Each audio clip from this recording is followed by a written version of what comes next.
Hello and welcome back to my YouTube channel that is law knowledge learn something new with Priyanka. आज के इस video में हम लोग बात करने वाले हैं मुस्लिम लॉ के बारे में। मैंने हिंदू लॉ के ऊपर जो है वीडियो ऑलरेडी बना चुकी हूँ। अगर आप में से किसी ने वो वीडियो नहीं देखी है तो वो आप जाकर देख सकते हो, ठीक है। तो अब हम पढ़ेंगे मुस्लिम लॉ क्या होता है। बेसिकली जो गॉड होते हैं वो होते हैं अल्लाह, ठीक है। तो इसमें जो पीपल होते हैं, मुस्लिम पीपल, मोमडन पीपल, वो अल्लाह में बिलीव करते हैं और उनके अकॉर्डिंग इस्लाम जो है वो क्या सिग्निफाई करता है, विल ऑफ गॉड, अल्लाह की इच्छा को सिग्निफाई कर रहे हैं इस्लाम।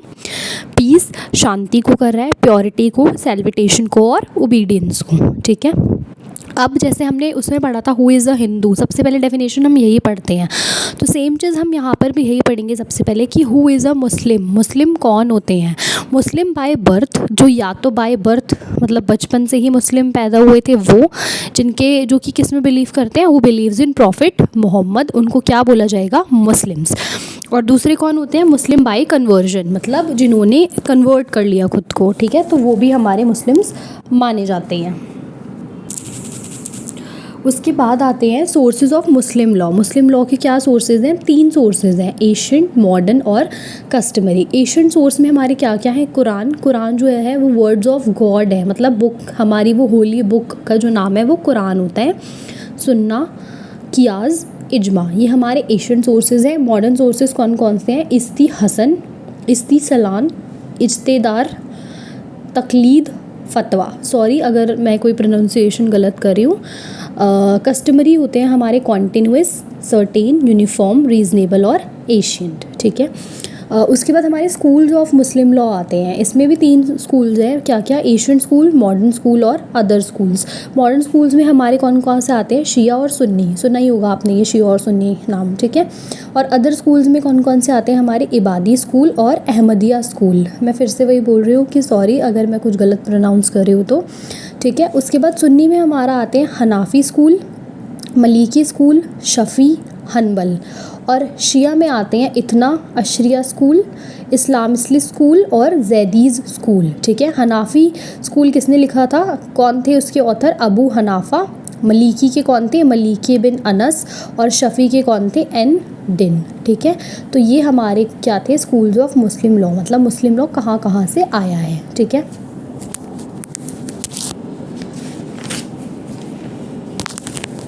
इसके बाद हम पढ़ेंगे difference between Shia and Sunni. Shia Muslims कौन होते हैं, the name Shia comes from a movement Shiat Ali. शिया नाम जो है वो एक मूवमेंट से आया था जिसका क्या नाम है, Shiat Ali.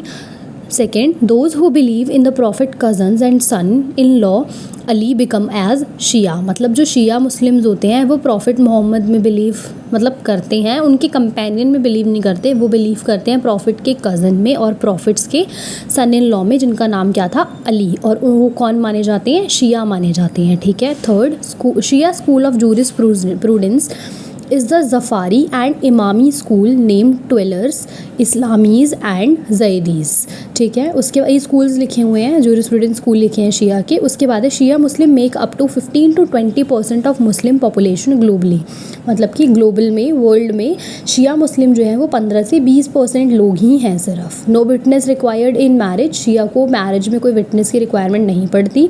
Witness required during divorce, जब भी डाइवोर्स ले रहे होते हैं तब इन्हें विटनेस की नीड पड़ती है, ठीक है। उसके बाद divorce must be made orally, divorce जो है वो ओरली होता है। उसके बाद Sunni law, the name Sunni derive from अहल अल सुन्ना, अहल अल सुन्ना के नाम से सुन्नी जो है वर्ड आया था। Second, followed by prophet's closest companion Abu Bakr become as Sunni, ये प्रॉफिट के क्लोजेस्ट कंपेनियन को फॉलो करते थे जिनका क्या नाम था, अबू बकर, और उनको क्या बोला जाता है, सुन्नी बोला जाता है। Sunni is separated from 4 main schools, क्या क्या नाम है और इनके स्कूल्स के, हनाफी, मलीकी, शफ़ी और हनाबली। इसके बाद है Sunni make up the majority Muslim population, जो मुस्लिम पॉपुलेशन है उसमें से सबसे ज़्यादा जो पॉपुलेशन है वो सुन्नी लोग होते हैं। उसके बाद witness is required in marriage, marriage के अंदर इसमें विटनेस की ज़रूरत होती है और डाइवोर्स में इनको ज़रूरत नहीं होती विटनेस की, ठीक है। Divorce mode can be return और ओरल, डाइवोर्स जो है वो रिटर्न भी हो सकता है और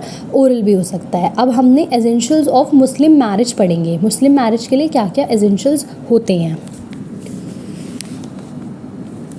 तो सबसे पहले है ऑफ़र एंड एक्सेप्टेंस, मतलब एक ऑफ़र दिया जाता है और उस ऑफ़र का एक्सेप्ट होना भी इम्पॉर्टेंट होता है, ठीक है, तभी वो वैलिड मैरिज बनेगी। Second, presence of witness. Witness की प्रेजेंस कौन से मुस्लिम लॉ में होती है? सुन्नी मुस्लिम में होती है, ठीक है, मैरिज के टाइम पे। कैपेसिटी ऑफ पार्टी, कैपेसिटी मतलब साउंड माइंड के होनी चाहिए, ठीक है, और मेजर होनी चाहिए, ठीक है। उसके बाद फ्री कंसेंट, कंसेंट जो है वो फ्री होनी चाहिए, कंसेंट वो नहीं होनी चाहिए, फोर्स्ड नहीं होनी चाहिए, ठीक है। और नो लीगल डिसेबिलिटी, कोई लीगल डिसेबिलिटी नहीं होनी चाहिए। लीगल डिसेबिलिटी हमारी दो तरीके की होती है, पहला एब्सोल्यूट प्रोहिबिशन, दूसरा रिलेटिव।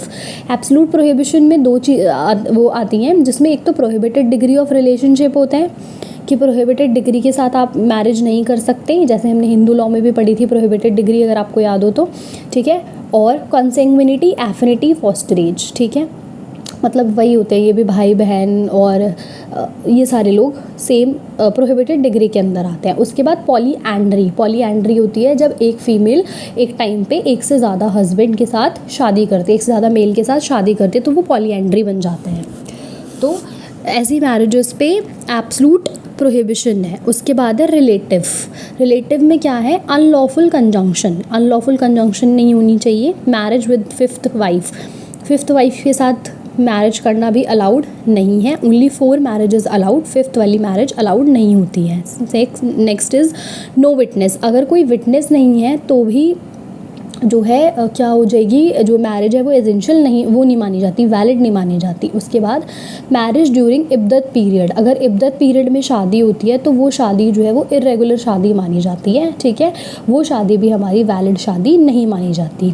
डिफरेंट रिलीजन, अगर किसी और रिलीजन से कर ली तो वो शादी भी वैलिड मैरिज के अंदर नहीं आती मुस्लिम लॉ में, ठीक है। अब हम पढ़ेंगे पीरियड ऑफ इब्दत पीरियड होता क्या है? 3 पीरियड्स होते हैं ये, इनमें से हम कोई भी एक कंसिडर कर सकते हैं इब्दत पीरियड के लिए। इब्दत पीरियड बेसिकली एक होता है कि फॉर एग्ज़ाम्पल एक मुस्लिम वुमेन है, ठीक है, उसका डाइवोर्स हुआ अपने हस्बैंड के साथ, तो इन तीनों में से एक टाइम तक उसको रुकना पड़ेगा और उस टाइम के बाद ही वो शादी कर सकती है, ठीक है।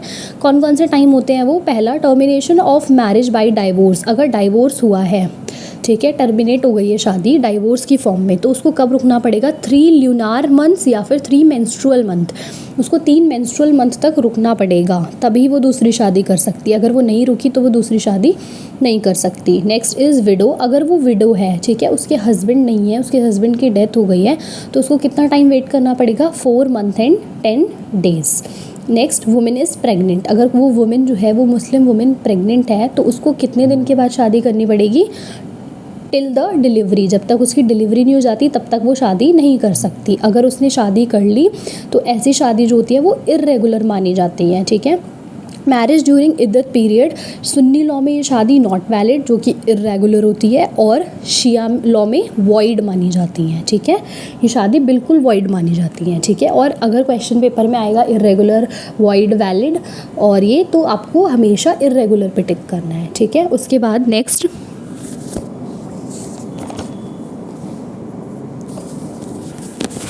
Types of Muslim marriages. अब मुस्लिम मैरिजेस हमारी 3 तरीके की होती हैं, जैसे कि पहली है शाही, दूसरी फसीद, तीसरी बतिल। शाही जो होती है वो हमारी वैलिड मैरिज होती है,